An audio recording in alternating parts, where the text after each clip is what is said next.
কংগ্ৰেছ আপোনালোক এনেকুৱা কি কৈছে যে আপুনি কংগ্ৰেছ আজি বিপিঅ'ত যোগদান কৰিলে? কংগ্ৰেছ আপোনালোকক প্ৰবঞ্চনা কৰিছে নেকি? তেওঁলোকে বহুদিনৰ পৰাই মানে মোৰ লগত এটা হেৰি কৰি আছে, মোক মানে তেওঁলোকে কোনো এটা অনুষ্ঠানত নামাতে।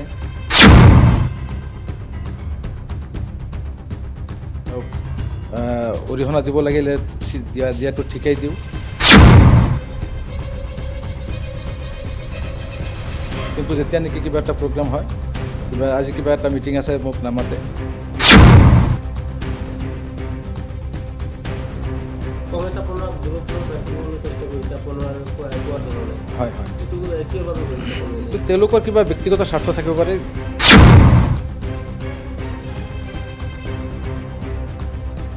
অৱশেষত মোৰ এনেকুৱা অৱস্থা হ'ল যে এতিয়া যদি মই দলটো পৰিৱৰ্তন নকৰোঁ, তেতিয়া মোৰ কোনো অস্তিত্বই নাথাকিব।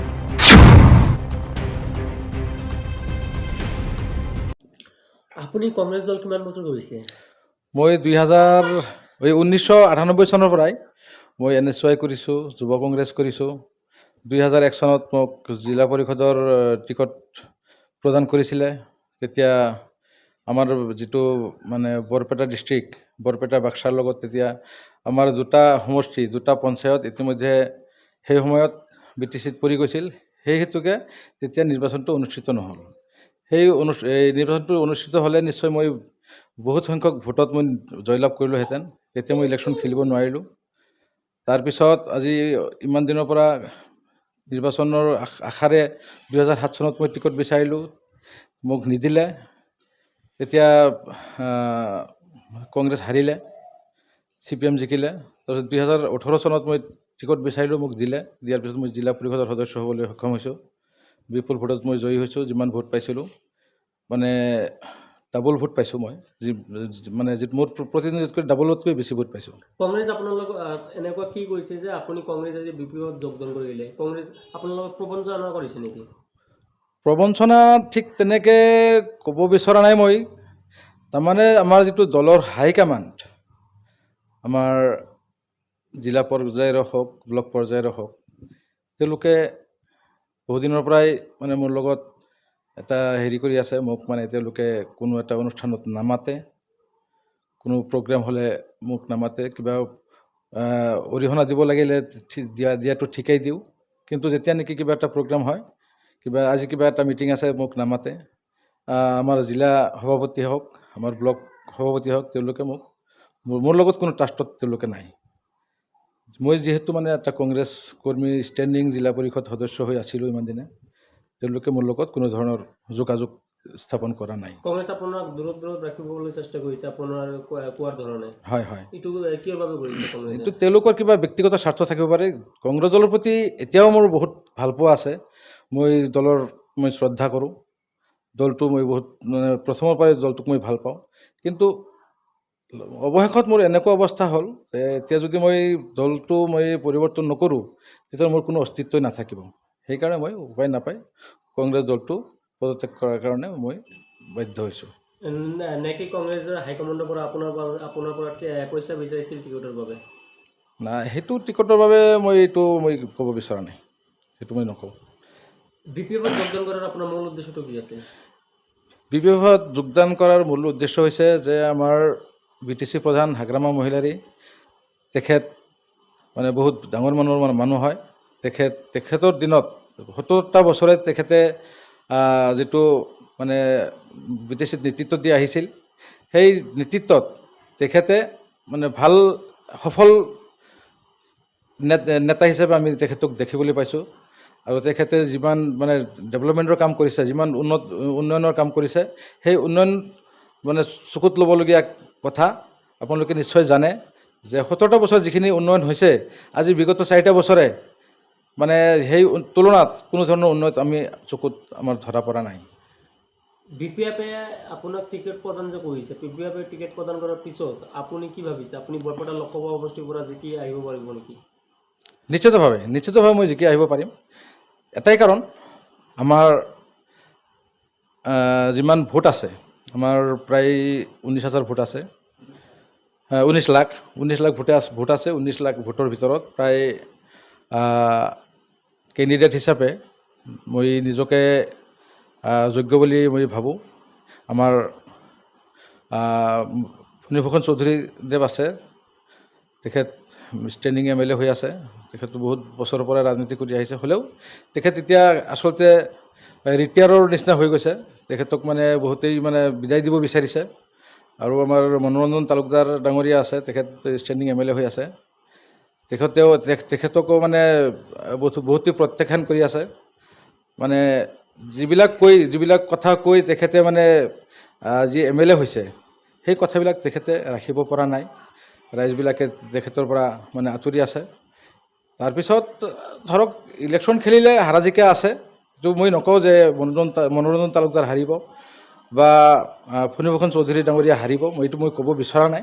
এতিয়া 7 তাৰিখে 7 মে' তাৰিখে আমাৰ যিটো মানে ফলাফলতে আপোনালোকে গম পাই যাব। ফণীভূষণ চৌধুৰী আৰু এটা কথা কৈছে যে বৰপেটা লোকসভা সমষ্টিৰ পৰা নিশ্চিতভাৱে তেওঁ জয়ী হ'ব। এই ক্ষেত্ৰত আপুনি কি কয়? যিহেতু নিৰ্বাচন এতিয়ালৈকে আমাৰ নামনি অসমত আৰম্ভই হোৱা নাই, আফাৰত চলি আছে। ইয়াৰ আগতে তেওঁ ক'বলৈ গ'লে এটা ৰেজাল্ট দি দিছে যে তেওঁ জিতি আছে।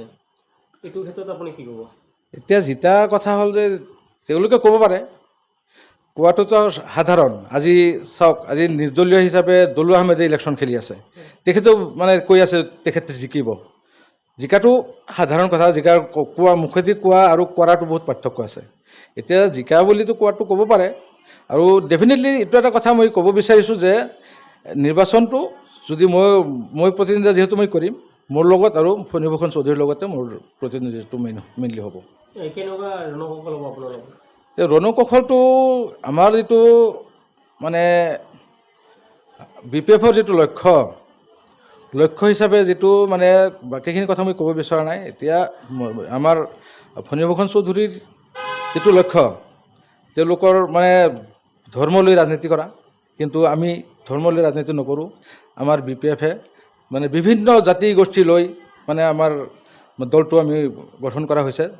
হাগ্ৰাম মহিলাৰী ডাঙৰীয়াই মানে দলটো গঠন কৰিছে। ইয়াত মানে কোনো মুছলমান লৈ ৰাজনীতি নকৰে, হিন্দু লৈ নকৰে, শিখ খ্ৰীষ্টান যিমান মানে জাতি ধৰ্ম আছে তেওঁলোকে গোটেইখিনি লৈ তেওঁলোকে ৰাজনীতিটো কৰি আছে। কিন্তু চাওক, AJP হওক বা BJP হওক, তেওঁলোকে কি কৈছে, এটা ধৰ্মৰ ওপৰত ভিত্তি কৰি তেওঁলোকে ৰাজনীতি কৰি আছে। আৰু সেই ৰাজনীতিত মই মানে হেৰি বুলি মই নাভাবোঁ। তেওঁলোকে যে মানে লাভৱান হ'ব, সেইটো মই কেতিয়াও নাভাবোঁ।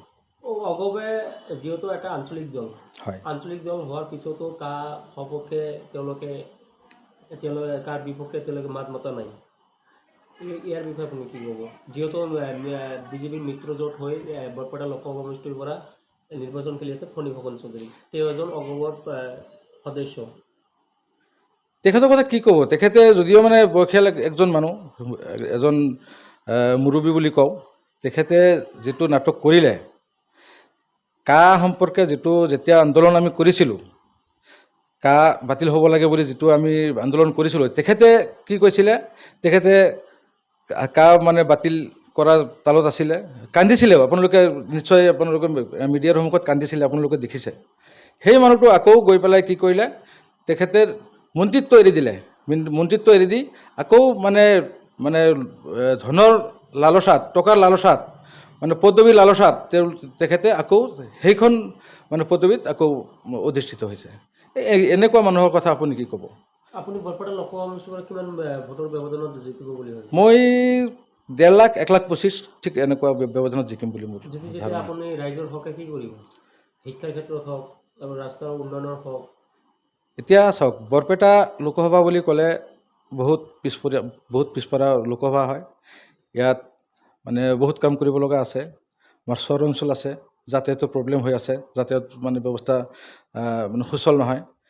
আৰু আমাৰ বৰপেটা বুলি ক'লে বহুতেই পিছপৰা বুলি ভাবে। আৰু বৰপেটা বুলি ক'লে এনেকুৱা মানুহ আছে আমাৰ মানে মন্ত্ৰী, যে বৰপেটাত আহিলে বোলে কিবা মানে বাংলাদেশ লাগে, পাকিস্তান লাগে। এনেকুৱা মানে পিছপৰা অঞ্চলৰ কাৰণে এনেকুৱা ডাঙৰ কথা এটা ক'ব পাৰিছে। মই এই আপোনালোকৰ মানে মাধ্যমেদি মানে এই কথাবিলাকক মই ধিক্কাৰ দিব বিচাৰিছোঁ। এইটো মানে পলিটিচিয়ানৰ কথা নহয়, ৰাজনীতিবিদৰ এইবিলাক কথা নহয়। কিন্তু আচলতে কেনেকৈ আমাৰ বৰপেটা লোকসভা সমষ্টিটো আমি আগুৱাই ল'ব পাৰোঁ, কেনেকৈ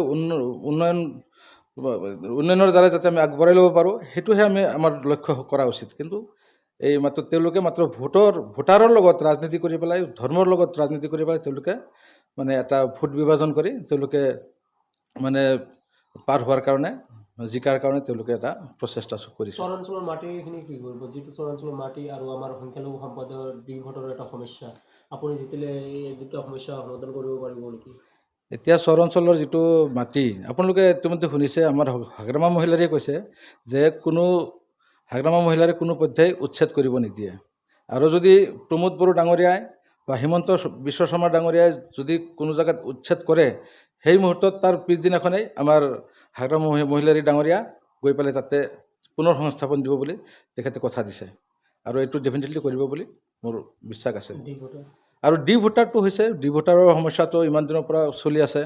আৰু ডি ভোটাৰ ইতিমধ্যে বহুতবিলাক কাম সামৰা হৈছে, বহুত ডি ভোটাৰ ডিগ্ৰী পাই পেলাই তেওঁলোকে এতিয়া ভোট দিবৰ কাৰণে সক্ষম হৈছে। আৰু যিবিলাক আছে সেইবিলাকৰ কাৰণে আমাৰ হাগ্ৰামা মহিলাৰী ডাঙৰীয়া নিশ্চয় প্ৰচেষ্টা হাতত ল'ব বুলি তেখেতসকলে আমাক কথা দিছে। আৰু অনাগত দিনত মানে ডি ভোটাৰ সম্পৰ্কে আলোচনা বিলোচনা কৰি কেনেকৈ সমস্যা সমাধান কৰিব পৰা যায় নিশ্চয় পদক্ষেপ ল'ব বুলি মোৰ আশা।